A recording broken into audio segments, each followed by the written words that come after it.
Je réponds au nom de Madame Dufra Kani et je suis l'administratrice de la place du souvenir africain.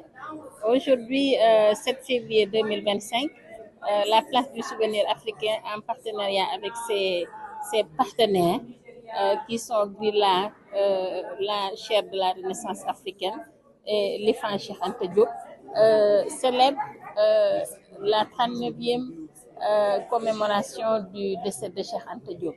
Cheikh Anta Diop qui est parmi les plus grands savants de l'Afrique, dont la pensée est toujours actuelle parce que les thèmes qu'il a abordés durant toute sa vie sont des thèmes actuels, à savoir la Renaissance africaine, la culture, l'identité culturelle, la fierté d'être ce que l'on est, la promotion des langues nationales. Donc ce sont des thèmes qui quand même aujourd'hui nécessitent, entre autres, qu'on les revisite afin qu'on puisse s'en approprier et espérer à un développement. Donc, Cheikh Anta est une personnalité qui quand même mérite d'être donnée en exemple, en modèle pour les jeunes générations. C'est pourquoi nous ne manquons pas chaque 7 février de le commémorer, mais aussi de convier ses disciples, ses compagnons, ses fidèles à venir à la place du souvenir africain, le célébrer, mais aussi promouvoir sa pensée et sa vie. Tey di 7 février 2025, place du souvenir ànd ak ay partenaires am muy la chaire de la Renaissance africaine, Grilla, IFAN Cheikh Anta Diop ak yeneen partenaires dañoo daje pour rendre hommage ki nga xamante ne mooy Cheikh Anta Diop. Donc ñu nekk ci fanweeru juróom ñeenteelu yoon bi nga xamante ne moom la ci ginnaaw ba mu làkkoo. Donc place du souvenir nag am idée wu dañoo war a màggal Cheikh Anta ci wane li nga xamante ne moom la bëggoon ci dundam, bëggaloon ko askan wi mais bëggaloon ko Afrique, mooy ñuy utiliser li nga xamante ne mooy suñuy langue nationale pour développer wu, mais aussi am fierté, am dignité ci li ñu doon, ba pare di xeex pour Afrique ñu jox ko li nga xamante ne moom la moom. Donc loolu moo tax ñun duñu tàyyi chaque fois bu bés bi jotee ñu woo ñi nga xamante ne ñoom ñooy ay àndandooram, ñi nga xamante ne ñooy wuyoo idéologie wam ak pensée, ñu ñëw place du souvenir pour màggal ko, jaajëfal ko, mais aussi pour wan xale yi ne am ngeen modèle yoo xamante ne Cheikh Anta ci la bokk, te bu ngeen royee ci ñoom rek defe naa ne lépp lu ñu bëgg ci suñu askan, lu ñu bëgg ci suñu réew yi dinañ ko am. ñu lay sant di la gërëm. Tout à l'heure revendiqué que la table n'était pas charmante, simplement parce que la question de la femme chez Cheikh Anta Diop est centrale. Suivant ses pas, dans mon livre, j'ai écrit un livre de la reine de Saba à Michelle Obama, africaine, héroïne d'hier et d'aujourd'hui, à la lumière de Cheikh Anta Diop, où je parle largement de la pensée politique de Cheikh Anta sur la question de la femme.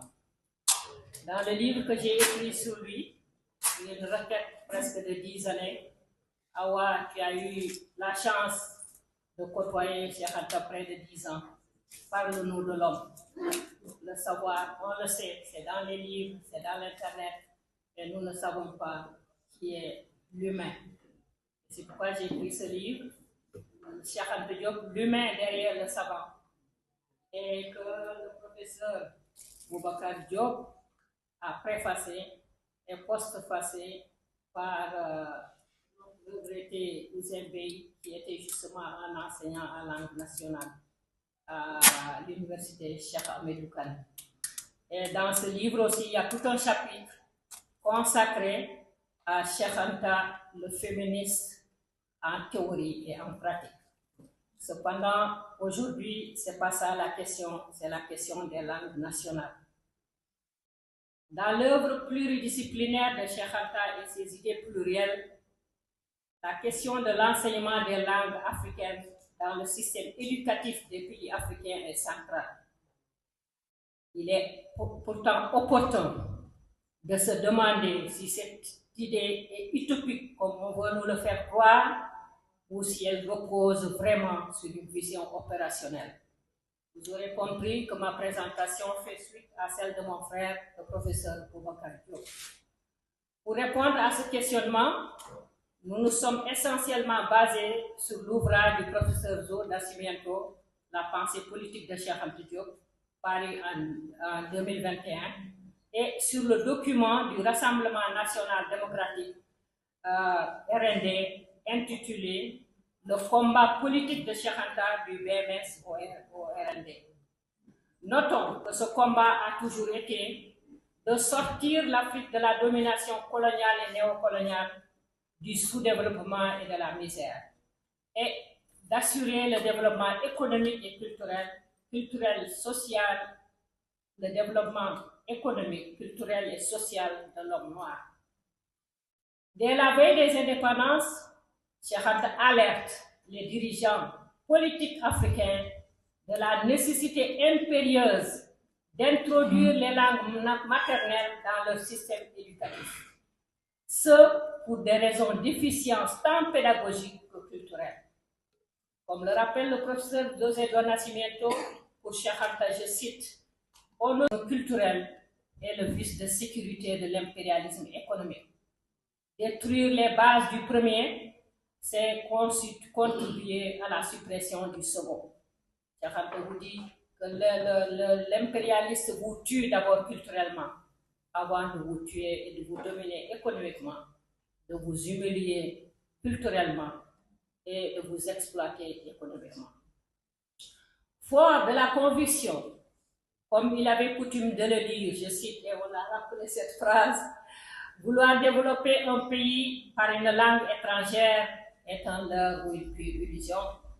Cheikh Anta dit que la réforme du système éducatif doit être du domaine prioritaire pour tout État ou gouvernement africain. Car c'est par le biais du système éducatif qu'une société forme ses cadres politiques.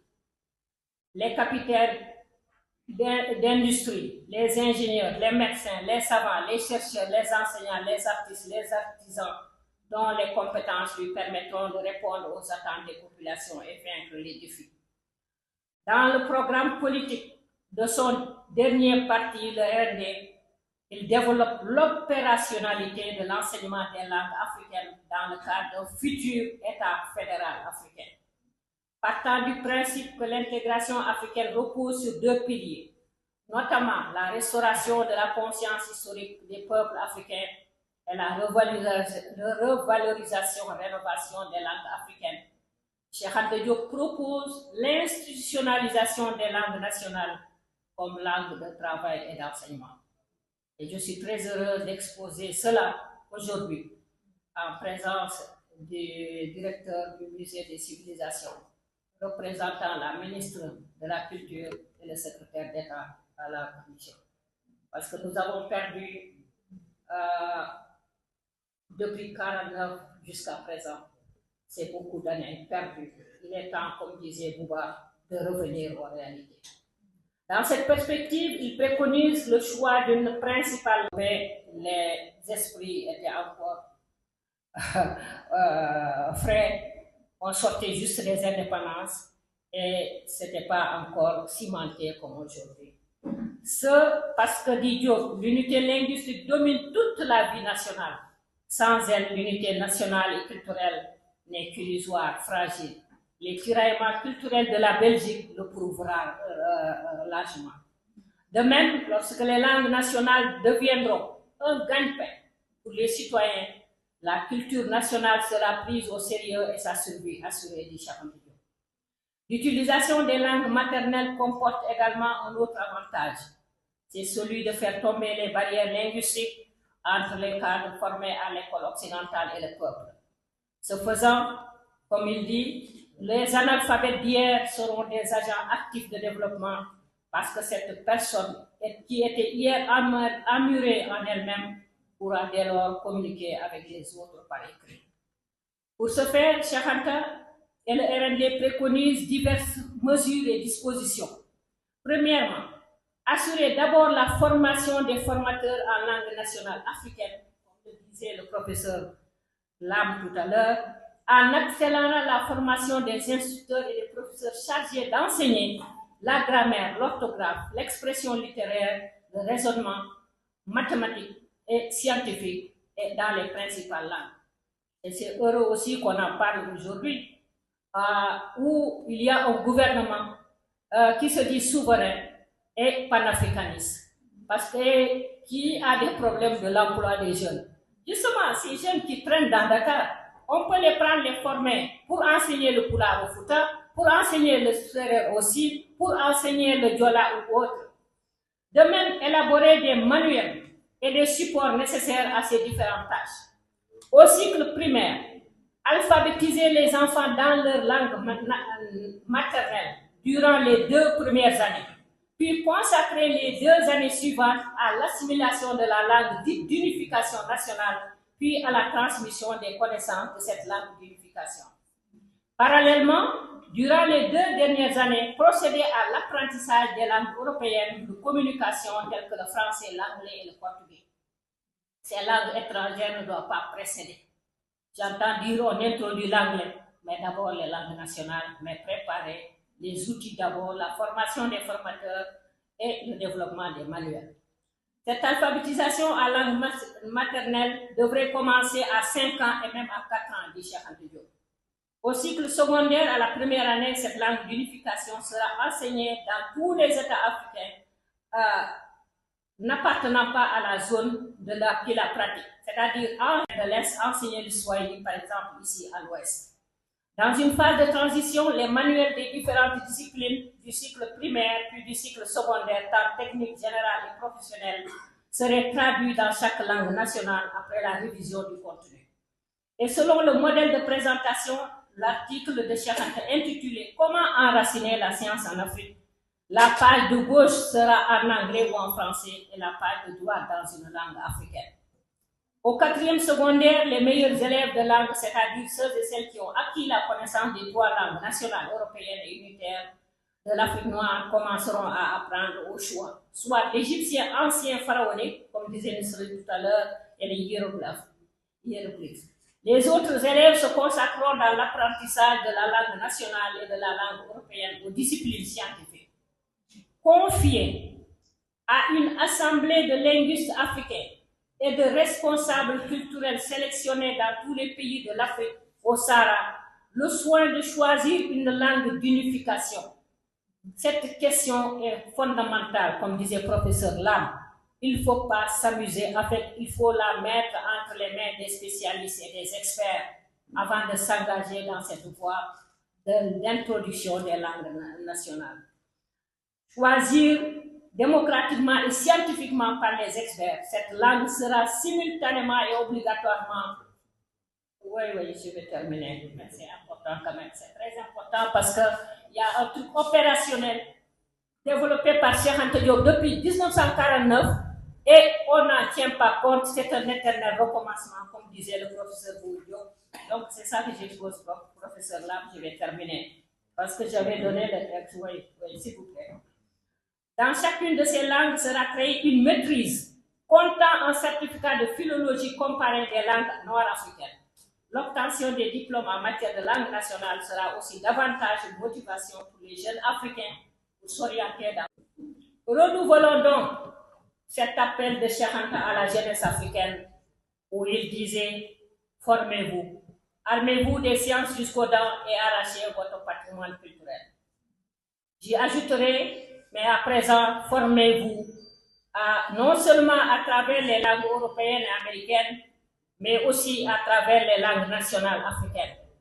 Exigez de vos gouvernements, de l'organisation continentale, c'est-à-dire l'Union africaine, et des organisations sous-régionales, CEDEAO, UMOA, CEMAC, COMESA, SEAD, SADC, sud-africaine, l'institutionnalisation systématique de l'enseignement en langue africaine, de la maternelle à l'université, et aussi de façon formelle et informelle.